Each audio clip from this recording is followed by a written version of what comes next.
Buenas noches, mi nombre es Guillermo Linero y me dispongo a realizar la actividad para la clase de legislación del menor con la doctora María José Álvarez Correa. Primer punto.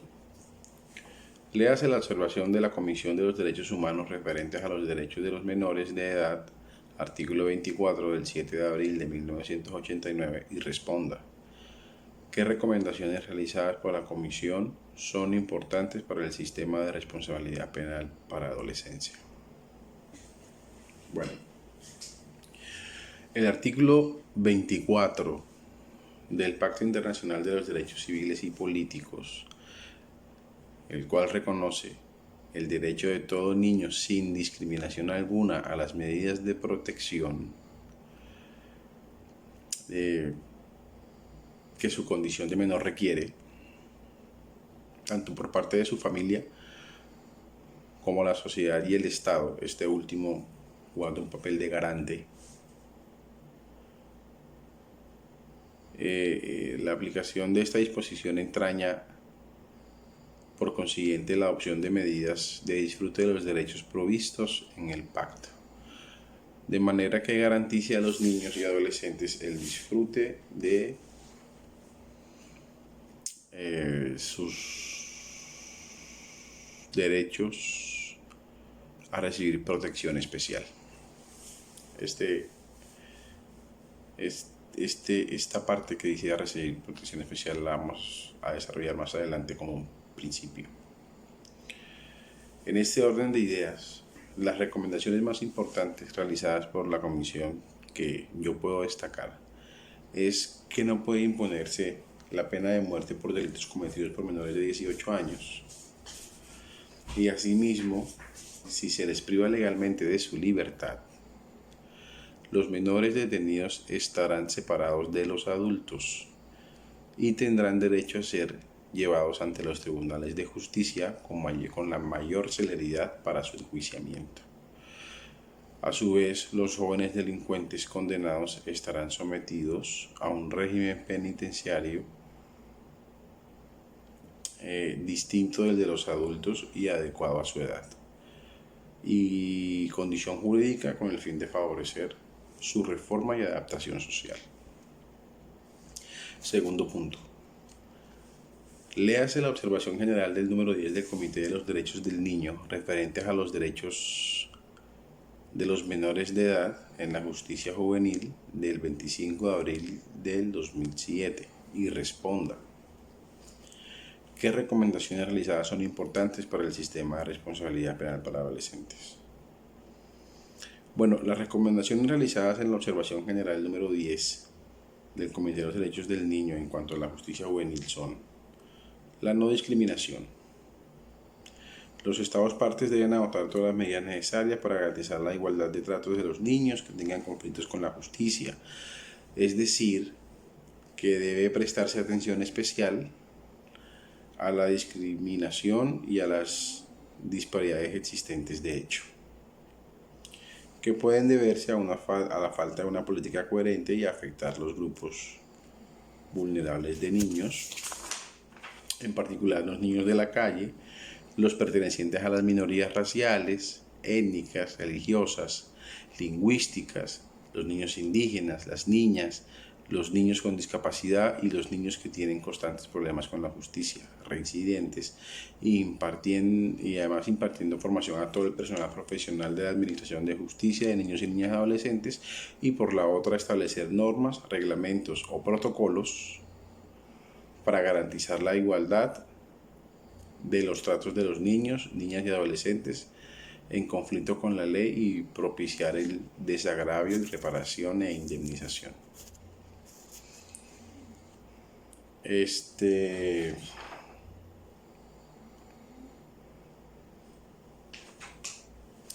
También hay una recomendación en la convención que menciona, que más adelante lo iremos desarrollando también como principio, que es el interés superior del niño. ya que esto implica que todas las decisiones que se adopten en el contexto de la Administración de Justicia a niños, niñas y adolescentes, el interés superior de los niños deberá ser una consideración primordial. Pues los niños se diferencian de los adultos tanto en su desarrollo físico, psicológico, como por sus necesidades emocionales y educativas. La protección del interés superior de los niños significa entonces que los tradicionales objetivos de la justicia penal, como son represión y castigo, deben ser sustituidos por los de rehabilitación y justicia restitutiva, cuando se traten de niños, niñas y adolescentes en conflicto de la ley. También nos habla y nos desarrolla el derecho a la vida y a la supervivencia y el desarrollo. Este derecho debe traducirse en una política que afronte la delincuencia juvenil de manera que propicie el desarrollo del niño. La pena capital y la prisión perpetua sin posibilidad de excarcelación están expresamente prohibidas. Pues el recurso de la privación de la libertad tiene consecuencias muy negativas en el desarrollo armonioso del niño y dificulta gravemente su reintegración a la sociedad. Esto implica, además, que la privación de la libertad, incluidas la detención, el encarcelamiento o la prisión, se utilizarán tan solo como medida de último recurso y durante el periodo más breve que proceda, a fin de garantizar y respetar plenamente el derecho del niño al desarrollo. Es decir, para que él pueda desarrollarse y no tenga repercusiones negativas después en su desarrollo físico, psicológico y físico, psicológico, emocional y educativo. Bueno, también nos recomienda que las normas que se elaboren garanticen la plena aplicación de las normas de justicia de menores de la Convención sobre los Derechos del Niño, así como las reglas mínimas de las Naciones Unidas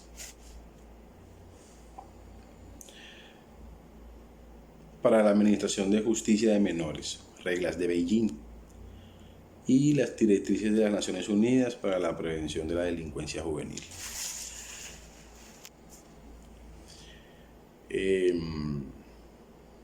También recomienda a los Estados partes que se vele por la privación de la libertad sea una medida impuesta como último recurso en tal caso, y que si se diere, entonces en tal caso los locales y condiciones de detención deberán ajustarse a las normas internacionales. Recomienda también que se pida asistencia técnica en la esfera de la justicia de menores y la capacitación de la policía, entre otros. Oficinas de Alto Comisionado de las Naciones Unidas para los Derechos Humanos, el UNICEF y el Instituto Interamericano del Niño. También recomienda que se preocupe garantizar que los menores de 18 años detenidos, inclusive en detención preventiva, siempre estén separados de los adultos en prisión. Que se desarrollen penas alternativas a la privación de libertad tanto en el sistema jurídico positivo como en el sistema indígena tradicional, como la libertad condicional, la mediación, los servicios a la comunidad, la condena condicional, siempre que sea posible. Recomienda que se imparta también a los jueces y fiscales y otros grupos de profesionales especializados educación y formación adecuada sobre lo dispuesto en la convención, incluida la perspectiva de género, y que se realicen actividades de creación de conciencia sobre los principios del sistema para que la población entienda y apoye su aplicación.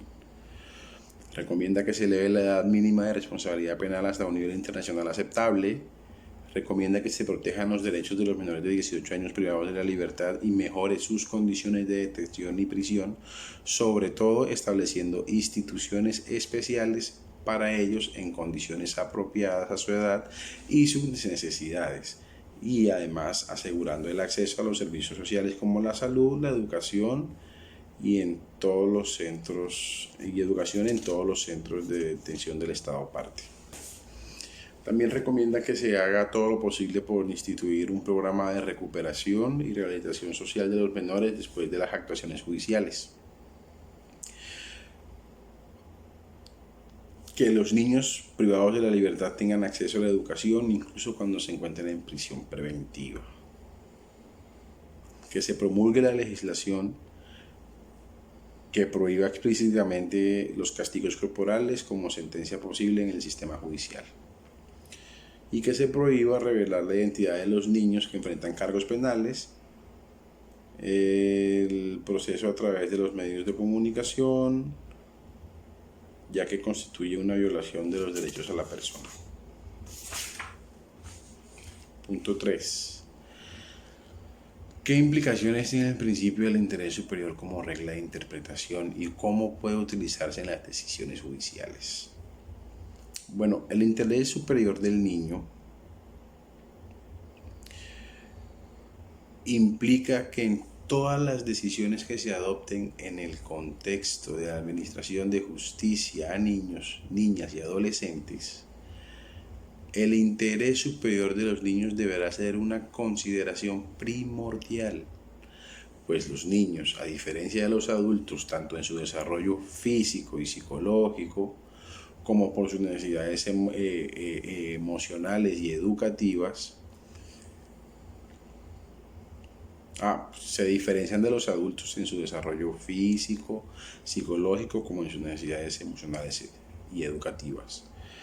La protección del interés superior de los niños significa entonces que los tradicionales objetivos de la justicia penal, como son represión y castigo, deben ser sustituidos por rehabilitación y justicia restitutiva cuando se traten de niños, niñas y adolescentes en conflicto de la ley.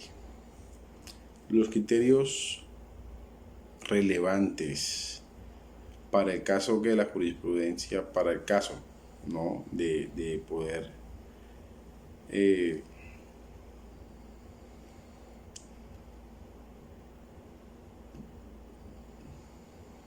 para poder, como dijera, tener en cuenta ese derecho para desarrollar este principio del interés superior del niño, que la jurisprudencia ha señalado para determinar el mejor interés del menor son: primero, la garantía del desarrollo integral del menor; segundo, la preservación de las condiciones necesarias para el pleno ejercicio de los derechos fundamentales del menor; tercero, la protección del menor frente a los riesgos prohibidos; y cuarto, la necesidad de evitar cambios desfavorables en las condiciones presentes del niño involucrado.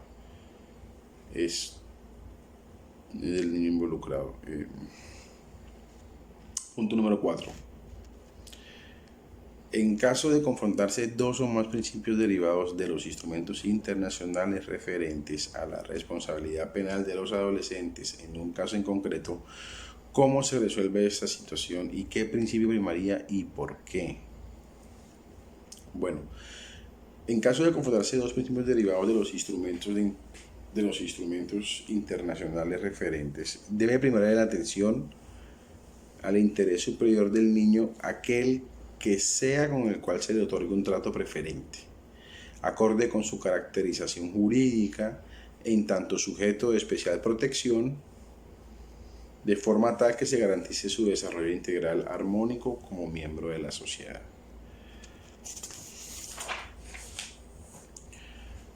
Punto número 5. ¿Qué implicaciones tiene el principio de discrecionalidad a favor de los adolescentes al interior de la Ley de Infancia y Adolescencia? Bueno, esto yo lo desarrollé de esta manera.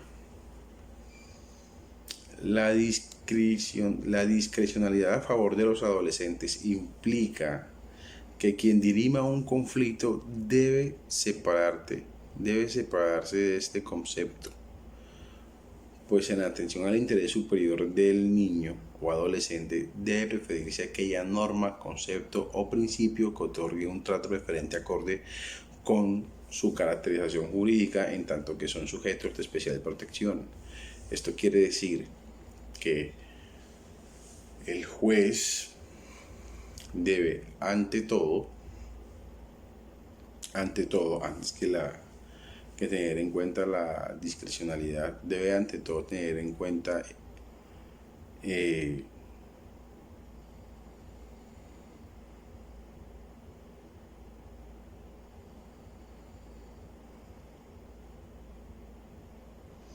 interés superior del menor. Punto 6. ¿Cómo se puede hacer efectivo el principio de prioridad y agilidad en los trámites cuando afecten los derechos de los niños?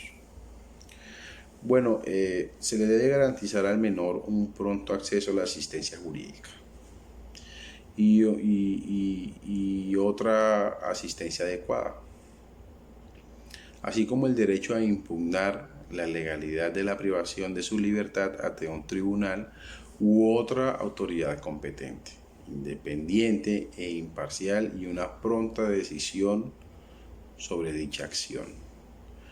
Además, el comité, teniendo en cuenta la práctica de los estados partes en su gran, bueno, no sé si en su gran mayoría, pero sí se ha visto ya de aplazar la vista de las causas ante los tribunales, a menudo en más de una ocasión insta a los estados partes a que adopten las disposiciones jurídicas necesarias para que el tribunal o juez especializado en infancia u otro órgano competente tome una decisión definitiva en relación con los cargos en un plazo de 6 meses a partir de su presentación, e implementando el establecimiento de unidades especializadas en la policía, la judicatura, el sistema judicial y la fiscalía, y la disponibilidad de defensores especializados u otros representantes encargados de prestar al niño asistencia jurídica u otra asistencia adecuada. Punto 7. La Ley de Infancia y Adolescencia, en relación con la responsabilidad penal de los adolescentes, contempla disposiciones que pueden hacer efectivo el principio de protección especial a la relación familiar del menor de edad. ¿Cuáles? La Ley de Infancia y Adolescencia, en relación a la protección especial a la familia, manifiesta en todos los aspectos el reconocimiento de la inviolabilidad de la honra, dignidad e intimidad de la familia.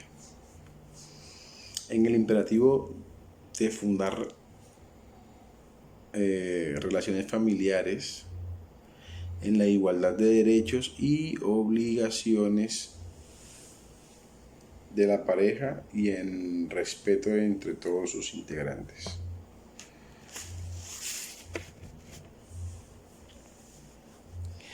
En la necesidad de preservar la armonía y unidad de la familia, sancionando cualquier forma de violencia que se considere destructiva de la misma. En el reconocimiento de las igualdades de derechos y obligaciones para los hijos, independientemente de cuál sea su origen familiar. En el derecho de la pareja a decidir libremente y responsablemente el número de hijos que desea tener. Esto no me parece como tan relevante, pero está ahí. Y en la asistencia y protección que el seno familiar se debe a los hijos para garantizar su desarrollo integral y el goce pleno de sus derechos. Bueno, esta protección a la familia también se encuentra instituida en los diferentes tratados y convenios internacionales suscritos por Colombia, tales como la Declaración Universal de los Derechos Humanos, el Pacto Internacional de Derechos Económicos, Sociales y Culturales, la Convención Internacional sobre los Derechos del Niño de 1989, que reconoce en su preámbulo a la familia como grupo fundamental de la sociedad y medio natural para el crecimiento y el bienestar de todos sus miembros, y en particular de los niños, y debe recibir la protección y asistencia para asumir plenamente sus responsabilidades dentro de la comunidad. Punto 8. ¿Qué implicaciones generan al interior del sistema de responsabilidad penal para adolescentes los siguientes principios? Bueno, principio de excepción de la privación de la libertad como medida preventiva y como medida sancionatoria. Ok. Este principio implica que la privación de libertad, incluida la detención, el encarcelamiento o la prisión, se utilizará tan solo como medida de último recurso durante el periodo más breve que proceda y a fin de garantizar y respetar plenamente el derecho del niño al desarrollo, porque podemos entender que el niño no se va a desarrollar óptimamente en situaciones de privación de libertad. Esto tiene consecuencias nefastas realmente para el desarrollo del niño.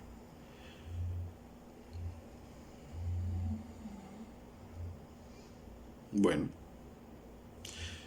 pues el recurso de la privación de libertad tiene consecuencias negativas en el desarrollo armonioso del niño y dificulta gravemente su integración a la sociedad. Principio de sanciones a favor del adolescente. Este principio implica que las sanciones adoptadas por la Administración de Justicia en temas de responsabilidad penal de infancia y adolescencia deben ser lo más favorables posibles para el adolescente, en aras de garantizar sus derechos, en especial como lo son el derecho a la vida, la supervivencia y el desarrollo. ¿Sí? Aquí esto está más que claro que el niño y el adolescente goza de una protección especial con respecto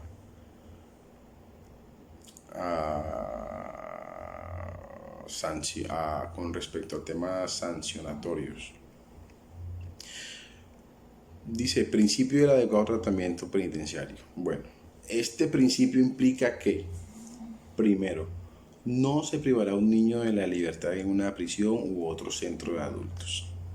No podrá hacerse. Se entiende que en estos centros penitenciarios de adultos en muchas ocasiones prima es la ley del más fuerte, así a cabalidad, tajantemente. Y esto es nocivo para el menor, porque es él quien está en posición de más indefensión con respecto a esto. Dice también, implica también este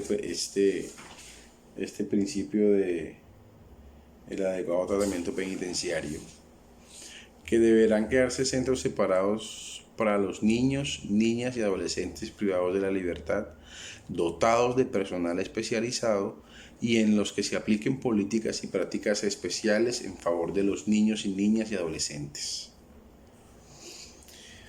Esto implica también que los locales para niños y niñas y adolescentes deben responder a su finalidad, es decir, la rehabilitación de los niños, niñas y adolescentes, teniéndose debidamente en cuenta sus necesidades de intimidad, de estímulos sensoriales y de oportunidades de asociarse con sus compañeros y de participar en actividades deportivas, artísticas y de esparcimiento. Este principio también implica que todo niño o niña en edad de escolaridad obligatoria debe recibir una enseñanza adaptada a sus necesidades y capacidades y destinada a prepararlo para su reinserción a la sociedad. Además, siempre que sea posible, tiene derecho a recibir formación para ejercer una profesión que lo prepare para un futuro empleo. Implica también que debe ser examinado por un médico inmediatamente después de su ingreso a un centro de niños correccional y a recibir atención médica adecuada durante su estancia en el centro, cuando sea posible en servicios e instalaciones sanitarios de la comunidad. Punto número 9. ¿Por qué el Pacto Internacional de Derechos Económicos, Sociales y Culturales hacen parte de los instrumentos internacionales en sentido amplio referente a la responsabilidad penal de los adolescentes? Bueno, en muy sentido amplio porque los estados partes de dicho pacto o convención deben abstenerse de realizar acciones u omisiones que constituyan una vulneración de los derechos asegurados. Esto entonces implica que el Estado realice medidas, acciones, adopte normas jurídicas para impedir que otros actores privados o él mismo como garante, porque el Estado está en una posición de garante frente a los niños, violen los derechos de los niños. Además de comprometer al Estado a realizar las acciones preventivas necesarias para ello. Asimismo, el Estado tiene la obligación de adoptar medidas positivas para asegurar el ejercicio de tales derechos a todas las personas, utilizando para ello el máximo de sus recursos disponibles, incluyendo la ayuda internacional al respecto, sin perjuicio de garantizar el mínimo de cada derecho asegurado por el derecho internacional vinculante. Punto número 10. ¿Por qué es importante analizar las decisiones de la Corte Interamericana de Derechos Humanos y de la Población Interamericana y de la Comisión Interamericana de los Derechos Humanos en relación con el sistema de responsabilidad penal para adolescentes? ¿Cómo se pueden vincular tales decisiones de órganos internacionales a una decisión judicial? Bueno, es importante analizar las decisiones de la Corte Interamericana de Derechos Humanos, pues esta misma ha afirmado que el juez interno también posee la obligación de realizar una especie de control de convencionalidad en virtud de normas internas. En palabras de la Corte, cito: la Corte es consciente que los jueces y tribunales internos están sujetos al imperio de la ley y por ello están obligados a aplicar las disposiciones vigentes en el ordenamiento jurídico interno. Pero cuando un Estado ha ratificado un tratado internacional como la Convención Interamericana, sus jueces como parte del aparato del Estado también están sometidos a ella, lo que les obliga a velar porque los efectos de las disposiciones de la Convención no se vean mermadas por la aplicación de leyes contrarias a su objetivo y fin, y que desde un inicio carecen de efectos jurídicos. En otras palabras, el Poder Judicial debe ejercer una especie de control de convencionalidad entre las normas jurídicas internas que aplican en los casos concretos y la Convención Americana sobre los Derechos Humanos y los tratados sobre los derechos de los niños que hayan sido ratificados. En esta tarea, el Poder Judicial debe tener en cuenta no solamente el tratado, sino también la interpretación que del mismo ha hecho la Corte Interamericana, intérprete última de la Convención Americana. Desde entonces, la Corte Interamericana, no sin algunas contradicciones, viene desarrollando el sentido de la idea de control de convencionalidad. A ver, ¿de qué se trata esto del control de convencionalidad? Esto implica que así como la Corte Constitucional generalmente revisa que el ordenamiento jurídico interno del país o las normas o las leyes que se apliquen en este por medio de un control de constitucionalidad estén acorde a la Constitución, de la misma manera, esto implica que las normas del ordenamiento jurídico interno también estén acorde con la Convención debidamente ratificada por el Estado parte.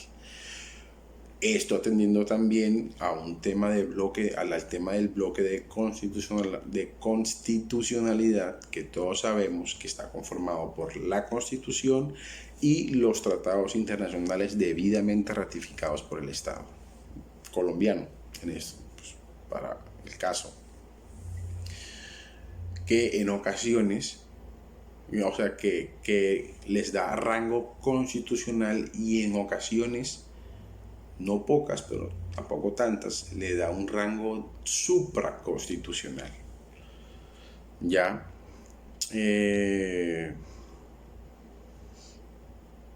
Entonces rebobino. Debe tener en cuenta no solamente el tratado, sino también la interpretación que del mismo ha hecho la Corte Interamericana, intérprete última de la Convención Americana. Desde entonces la Corte Interamericana, no sin algunas contradicciones, viene desarrollando el sentido de la idea de control de convencionalidad, especialmente teniendo en cuenta que debe ser ejercido no apenas por el Tribunal Internacional, sino también por las autoridades internas. Entonces, es así como en atención al interrogante del punto número 10, que cómo se pueden vincular tales decisiones a órganos internacionales a una decisión judicial, es de esta manera, haciendo un control de convencionalidad y pues verificando que las normas del ordenamiento interno que se vayan a aplicar vayan acorde no solo con la Constitución, sino que además con la Convención. Pero si hay una discrepancia entre la Convención y la Constitución, entonces en este caso podría adquirir la Convención un rango supraconstitucional y debe preferirse la Convención antes que la Constitución para el caso que se esté dirimiendo o lo que esté sucediendo. Punto número 11. ¿Qué hechos sucedieron en el caso Instituto de Reeducación del Menor versus Paraguay? ¿Y qué principios pueden extraerse de esta decisión? Bueno, los hechos del presente caso transcurrieron en el Instituto Pachito López, el cual era un establecimiento en el que permanecían internos aquellos niños que estuvieran en conflicto con la ley. El instituto no contaba con la infraestructura adecuada para el centro de detención, situación que se agravó en la medida que la población superó la capacidad máxima de este. Asimismo, también las condiciones en las que vivían los internos eran precarias. Las celdas eran insalubres, los internos estaban mal alimentados y carecían del sistema y carecían de asistencia, frazadas y o colchones. Y de asistencia médica, psicológica y dental adecuada. Asimismo, el programa educativo del instituto era deficiente. Adicionalmente, no se contaba con un número adecuado de guardias en relación con el número de internos y los que estaban hacían uso de castigos violentos y crueles con el propósito de imponer disciplina. 3 incendios ocurrieron en el centro. Bueno, en febrero de 2000, en febrero de 2001 y julio de 2001. Ello provocó las lesiones de algunos internos y la muerte de otros. Después del tercer incendio, el Estado cerró definitivamente el instituto. Se iniciaron procesos civiles por indemnización y daños y perjuicios, y se abrió un proceso penal como consecuencia de los sucesos acontecidos. No obstante, no se realizaron mayores gestiones ni investigaciones. Bueno, de esta decisión, vistos los hechos, de esta decisión podemos extraer los principios de, primero, protección especial. El Estado ignoró las disposiciones de la Convención de que el menor, que él como garante debe brindar al menor una protección especial, estando en el centro de reclusiones idóneos para los menores con conflictos con la ley. Segundo, el interés superior del niño. Ya, en cuanto no tenían asistencia médica a tiempo, no tenían asistencia psicológica, carecían de planes dentales, la educación era muy deficiente y, o sea, no estaba el centro como completo en cuanto a este equipo interdisciplinario que es el que debe velar por el bienestar o el interés superior del niño. Y está el derecho al desarrollo progresivo, que a mí me gustaría llamarlo un principio, porque el Estado como garante debe velar por el desarrollo del menor adecuado, psicológico, educativo, cultural, artístico, y es en este desarrollo que se puede materializar el objetivo de la justicia penal en cuanto a adolescentes y niños, que no es castigar ni reprimir, sino rehabilitar y justicia restaurativa. Punto número 12. Teniendo en cuenta el caso de Bulacio versus Argentina de la Corte Interamericana de los Derechos Humanos, analice qué principios pueden extraerse de tal decisión referentes al sistema de responsabilidad penal para adolescentes. Bueno, primero de esto podemos, como primero el principio de la protección especial. En el entendido de que el Estado como garante debe tener una protección especial al menor, y entiendo que en esta época había unos decretos o unas normas que facultaba a la policía para poder capturar a la gente en la calle, independientemente que fueran adultos o menores de edad.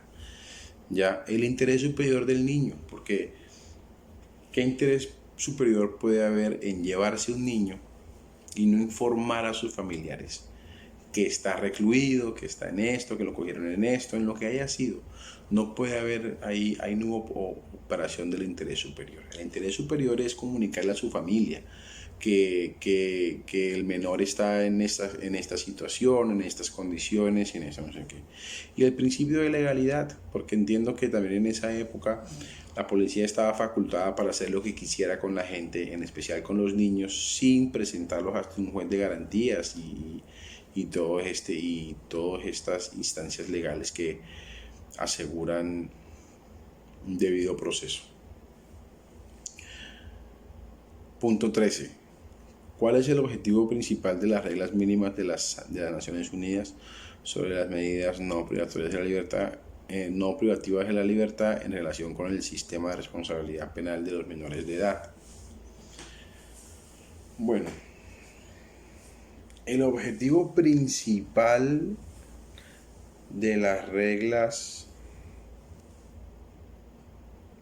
mínimas en las Naciones Unidas sobre las medidas privativas de la libertad son fomentar una mayor participación de la sociedad, la familia y el Estado en la gestión de la justicia penal, este último como garante. Siempre el Estado va a ser garante del bienestar, siempre el Estado va a ser garante de los menores, siempre va a actuar como garante, y como un garante además especialísimo cuando los menores gozan de una protección especial, una protección reforzada en función de su condición de indefensión y de menor.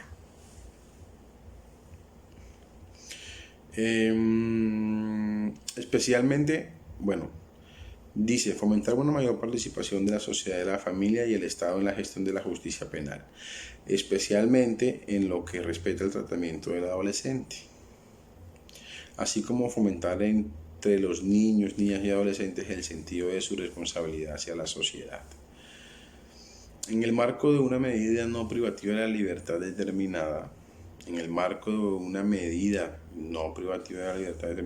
cuando corresponda, se establecerán o deben establecerse diversos sistemas, por ejemplo, ayuda psicosocial, individualizada, terapia de grupo, programas residenciales, tratamiento especializado de distintas categorías, y para atender las necesidades de manera más eficaz. El tratamiento debería ser dirigido por profesionales con la adecuada formación y experiencia práctica. Cuando se decida que el tratamiento es necesario, se hará todo lo posible por comprender la personalidad y las aptitudes, la inteligencia y los valores del delincuente o del menor, y especialmente las circunstancias que lo llevaron a la comisión del delito.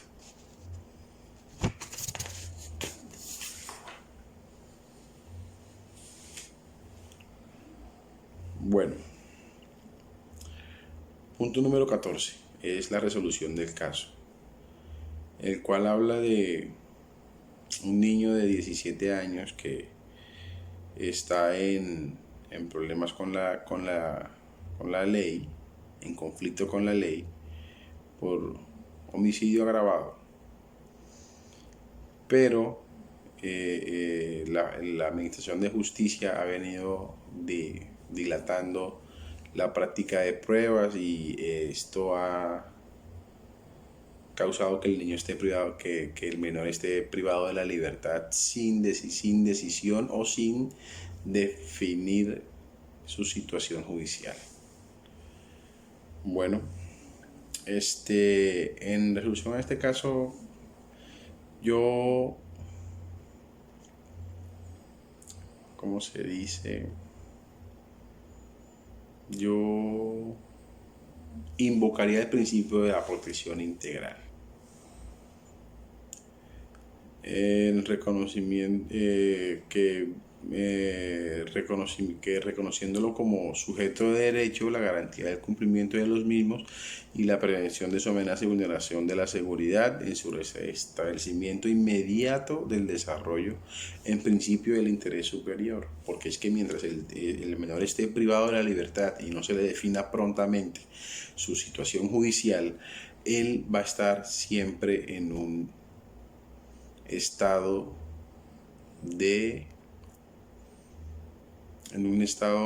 desfavorable para él, sí, porque hay una vulneración, hay que restablecerlo inmediatamente al desarrollo, en principio de su interés superior. ¿Desarrollo cómo? ¿De qué manera? Psicológico, desarrollo educativo, desarrollo físico, desarrollo afectivo, en el caso de que la familia pueda jugar un papel importante, y las demás cosas.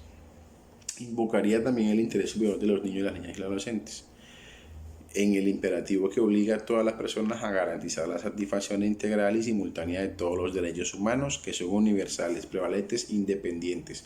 Y en el Estado y en las circunstancias de los niños, el Estado, actuando como garante, es quien más aún debe.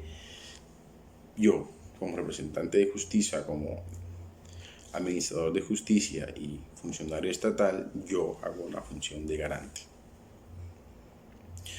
Invocaría el artículo 9, que es prevalencia de los derechos, que dice que en todo acto, decisión y medida administrativa, judicial o de cualquier naturaleza que deba adoptarse en relación a los niños, niñas y los adolescentes, prevalecerán los derechos de estos, en especial si existe conflicto entre sus derechos fundamentales con los de cualquier otra persona.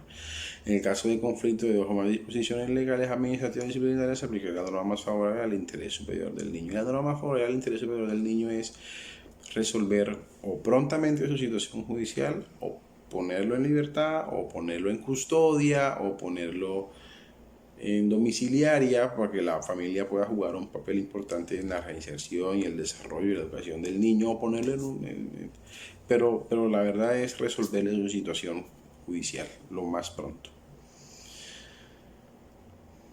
Bueno, instrumentos internacionales y decisiones de órganos de control judiciales pertinentes que se desarrollan estos principios que utilizarían esta decisión son el Comité de los Derechos del Niño referente a los derechos de los menores de edad y de la justicia juvenil. Segundo, como instrumento también el Comité de los Derechos Humanos referente a los derechos de los menores de edad. Tercero, la Convención sobre los Derechos del Niño en su artículo 3 y 2. Y otro instrumento que podría arreglarse sería la sentencia T282 del 14 de marzo del 2008, magistrado ponente Mauricio González Cuervo de la Corte Constitucional. Artículo 44 también lo invocaría, de la Constitución Política y Convención sobre los Derechos del Niño en su artículo 9. Corte Constitucional en su sentencia T-900 del 3 de noviembre del 2006, magistrado ponente Jaime Córdoba Triviño. El artículo 44 de la Constitución Política, otra vez, qué pena hay. Convención sobre los Derechos del Niño, artículo 3, Corte Constitucional en sentencia T-090 de febrero 8 del 2007, magistrado ponente Manuel José Cepeda Espinosa.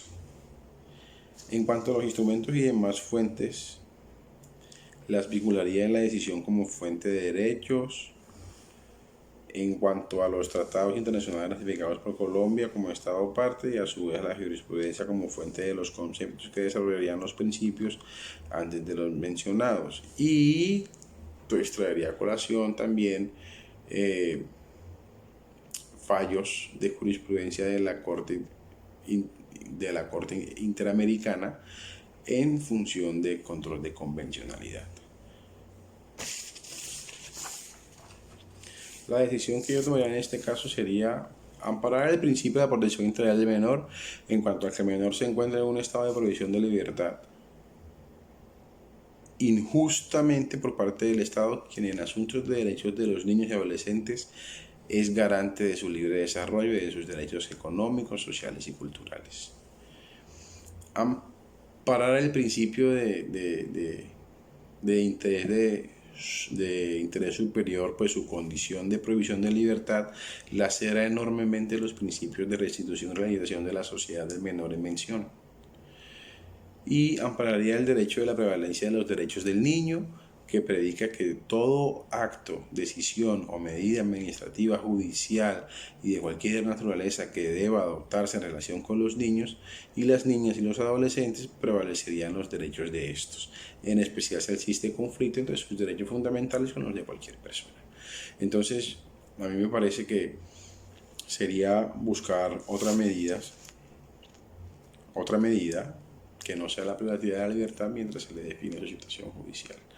Ya sea, si bien no ponerlo en libertad por la naturaleza del delito, sí por lo menos ponerlo en domiciliaria para que también la familia pueda cumplir con su papel constitucionalmente en el desarrollo y en la eficaz rehabilitación y reinserción a la sociedad del menor.